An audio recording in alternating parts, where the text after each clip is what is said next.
Hello, my name is Andrew, and welcome to What the Heck, where I explain what the heck things are in a poorly drawn fashion. And on today's episode, I'm going to talk about creatine, because there's too much nonsense out there about it.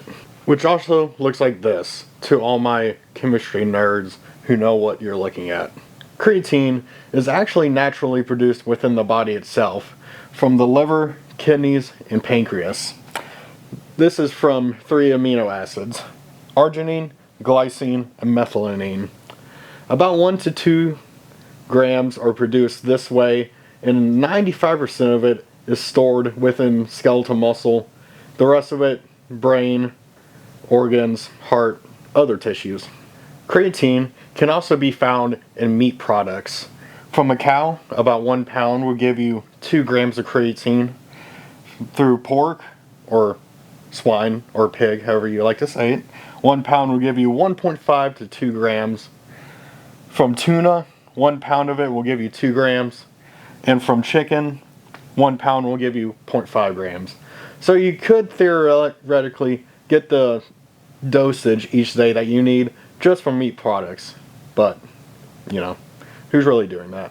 Now, the supplemented form of creatine comes from these 2 products: sarcosine, which is a derivative of glycine, what we saw before, and cytamide, which is used in organic chemistry.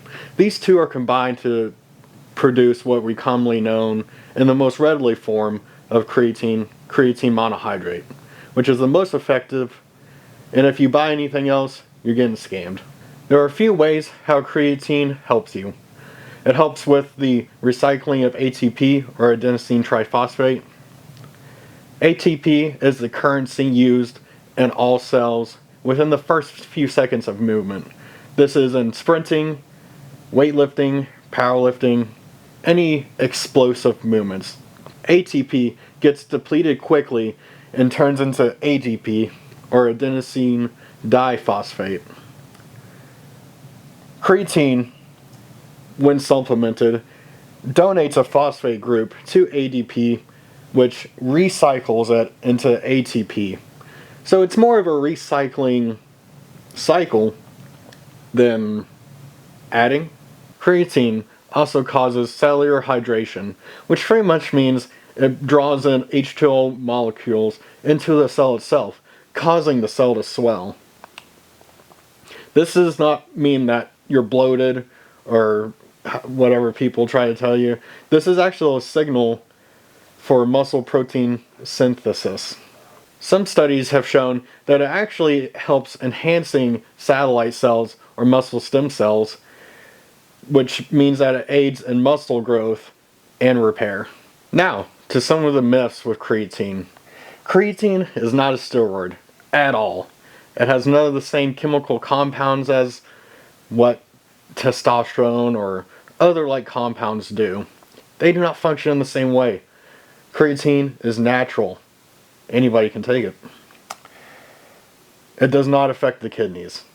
Now, it may raise some kidney levels in your blood work, but that's just general, and there hasn't been any studies that have shown that it causes damage. They've had studies that people were on for 5+ years with no negative side effects to their kidneys.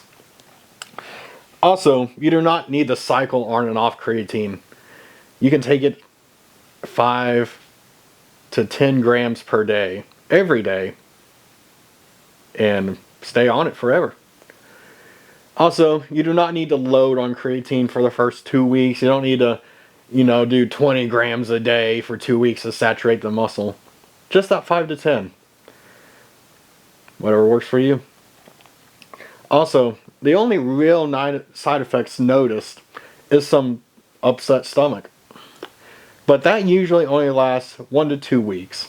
I experienced it just that first 1 to 2 weeks. My stomach felt a little bit weird. It wasn't like I needed to go to the hospital or anything. Just, my stomach gurgled a little bit, and there's nothing to worry about. Thank you for watching What the Heck Creatine. If you want to see me talk about more fitness related issues, please like, comment, and subscribe. And thank you. I'll see you once again.